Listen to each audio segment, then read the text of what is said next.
shifting our focus to the global Islamist terror plot to avenge the insult to Prophet that has been busted in Russia. The Russian security service has caught an ISI suicide bomber who was en route to India to allegedly kill a leader from the ruling party.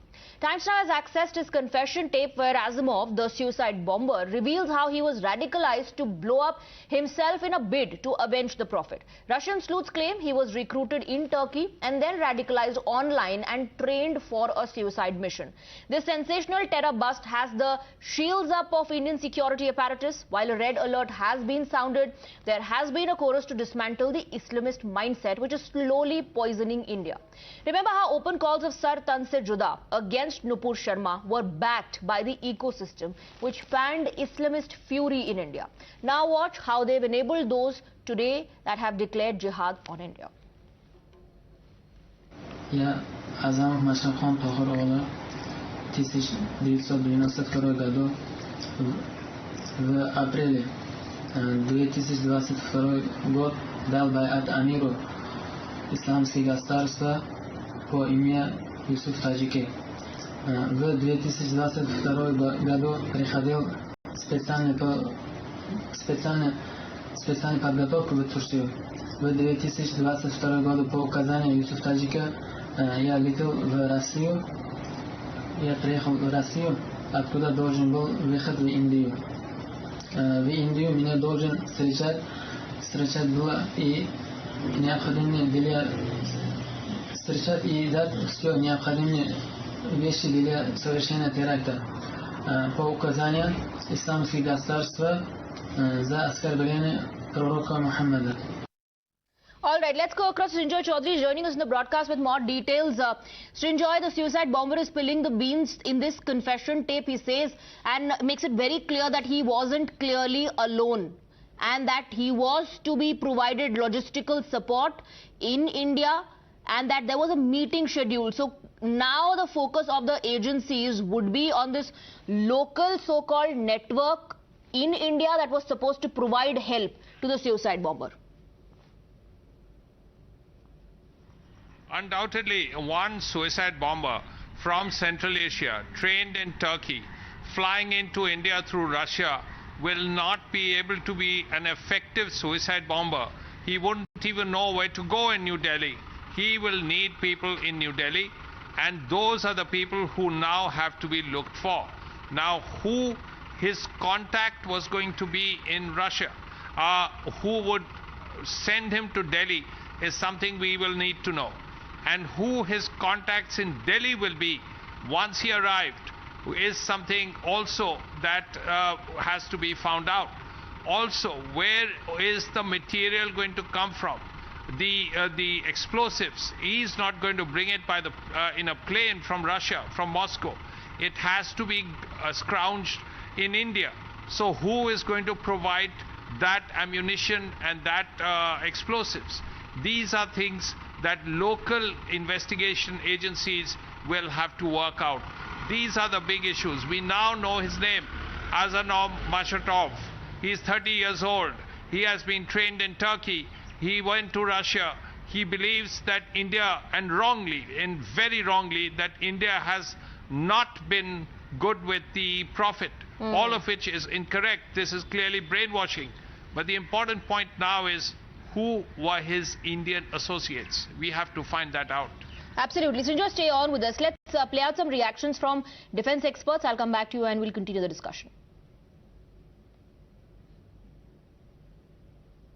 Terrorists and suicide bombers are ones that are trained by Pakistan, which has mastered the art over the last 15 years. By them trying to target an opposition member of no consequence is not going to make news. And suicide bombers are effectively looking for news because terrorism and terrorists survive on news coverage. There is no other way Pakistan will turn around. If we think diplomacy can win your battles for you, you have already seen they can do damn all vis-a-vis China or Pakistan. It was actually the plural of the ISI that the terrorists belonged to. It was not ISI but ISIS. India is very firmly in the crosshairs of many of these terrorist groups. It is very clear from the propaganda of not just the ISIS but also of Al-Qaeda and of course the Pakistan-based terror groups, that they are not relenting on targeting India. In fact, their activities against India are only increasing. I look at suicide bombing both as a phenomena as well as a tactic of the terrorists. And very clearly, this is something which we haven't seen a lot of. India is very much a part of that, subcontinental jihad. You have to see the entire ecosystem of the region. And India particularly is the ideological exporter. So to that extent, I would say that we are the largest exporter, of weapons in terms of ideology. So that is why the entire, the weight of global jihad has now shifted towards the eastern part of India. And the Popular Front of India is taking care of, the southern part and the other parts of the country, so much so that they reached Delhi. Let's go back to Srinjoy, who continues to be with us. We just played out those reactions, expert opinion coming in on the incident that has come to Port. Srinjoy, like you also pointed out, a misinformation campaign clearly was in place, the ecosystem continuously fanning the fire, and it has reached this particular point where such terror plots are being made, planned, missions being assigned, tasks being given to such suicide bombers in countries like Turkey. Yes, the ISIS is not particularly strong in India, for instance. This part of India, this part of the area, you would expect Lashkar-e-Toiba, Jaish-e-Mohammed, of country organizations like that. The ISIS is strong in areas like Syria, in Iraq, and so on. So this is where this person, who was, of course, recruited from Central Asia, Azamov, and then possibly trained in Turkey and then sent back to Russia to be flown to India.